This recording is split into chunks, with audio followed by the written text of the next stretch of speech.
Good morning. Hey, Vin chu kan chuak do na. Vin hi kan chuak na ma sa ber tur na. Ba ber tu in siam zo to hay ke in siam zo vet chia. Karon chan zoi ni. Hey, Vin outfit. Boot. Ka ko chi ka do an lo lian mama. Vin tu lens te nen te kan ti ve ni hi. Vin hian Buckingham Palace ti ve la te kan kal do ni.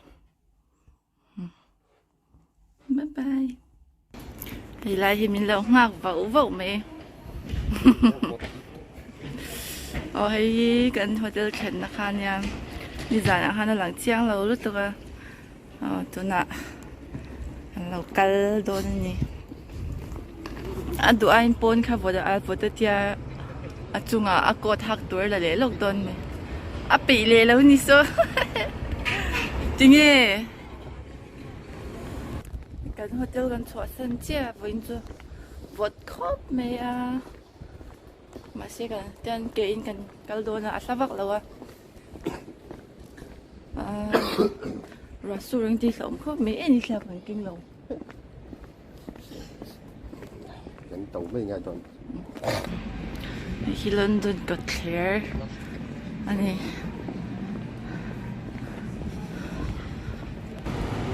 này London bùi khóc mày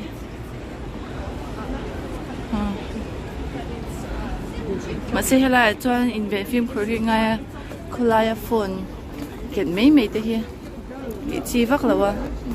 lục rồi hi anh tầm lúc tuần cha phone phơi nhật tiêu vào là ngay tiền straight in gần culture chơi ngay cho gần khang mấy tuần này hay là hi chơi nó tao lên nha lại mình thăng khóc mày tôi nên chọn cái hàng Calberry phụ tăng cái nào khác xem những cái là cái lăng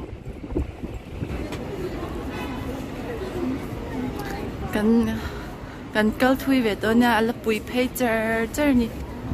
London nghe hay là chơi nè chơi nè cái gì mà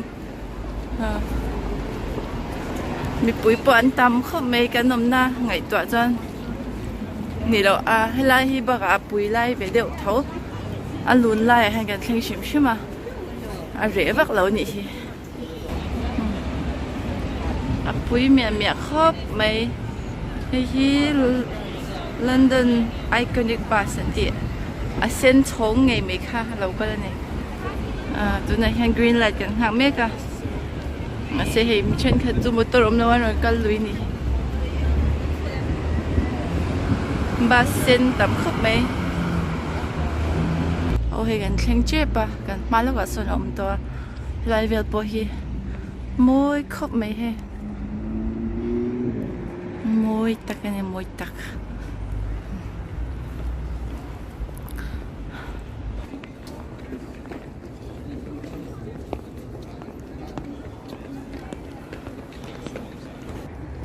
hay gần khen từ there mấy hi Buckingham Palace London lâu xí số yang chuan ni mấy rồi xe so lại sẽ security nó khai ni so mình xin hin tâm lại tụi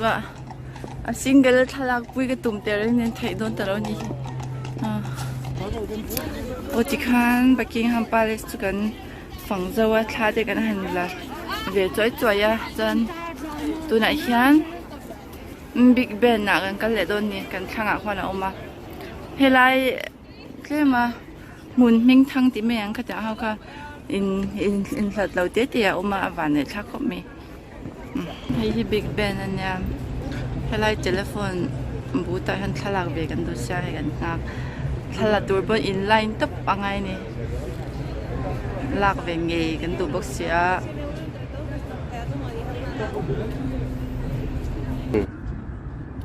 Big Ben zu mir nãy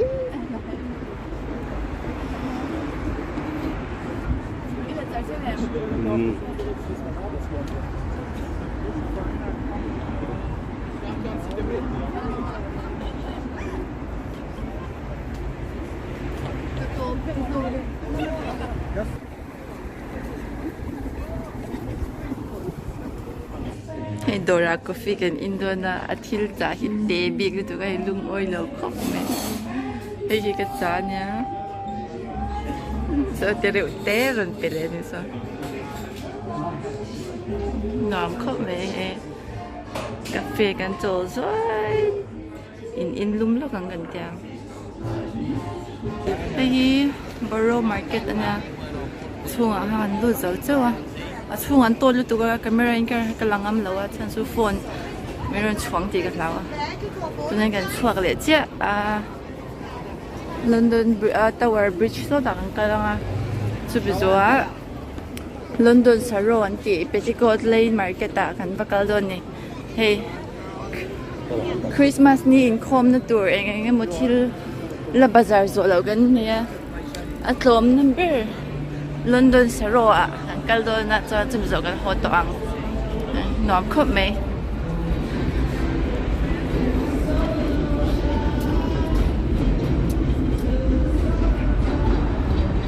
cafe a kan cho zo ya chong kan chuang le ni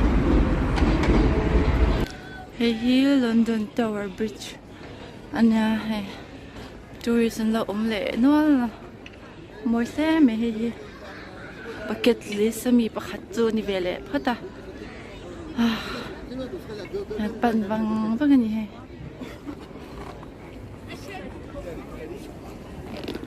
moi khop me at muna tu na kanom nei amuna changson avala la ma se he lang chiang a lian chakhop mai ni bulvel than la an la ve na sakhop mai mi dang pon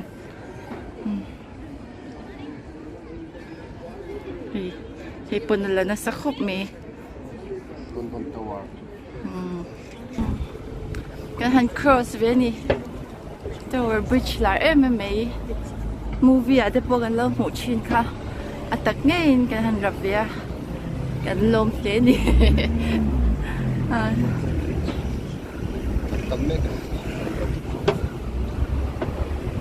Alian khóc mấy môi liên tục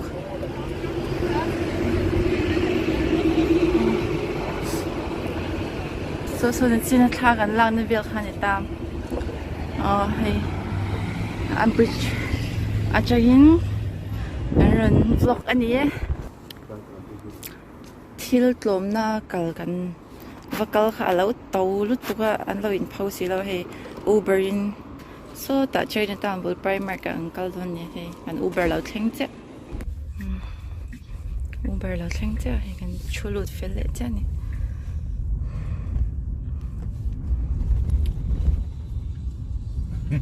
kan kal na tur hi lavak lawa ma se ke kal kan pe to lawa nya kia kal na tan la lo ma se kar chen kan thling mal thoi to na pon chu avot ang ring khop me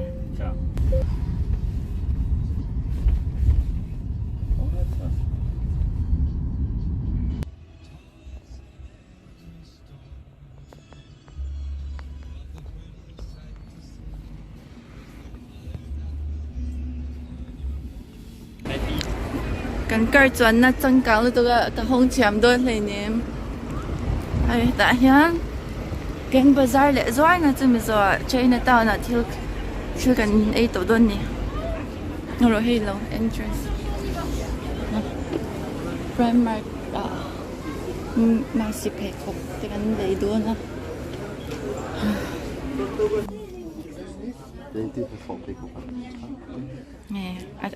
ma si pe khop tur le akekor thar tur keng ani nu ber moi ki ber hi hin nal ka tit tlata ama hi chen nal ti fak lawa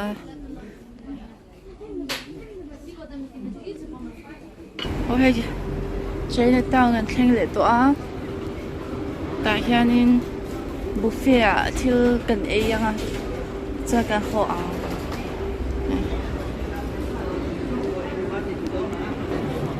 heti hang khoi la mang kal don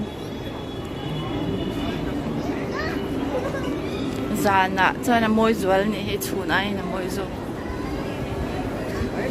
Adi khera ngam ji ka khalo ma se kal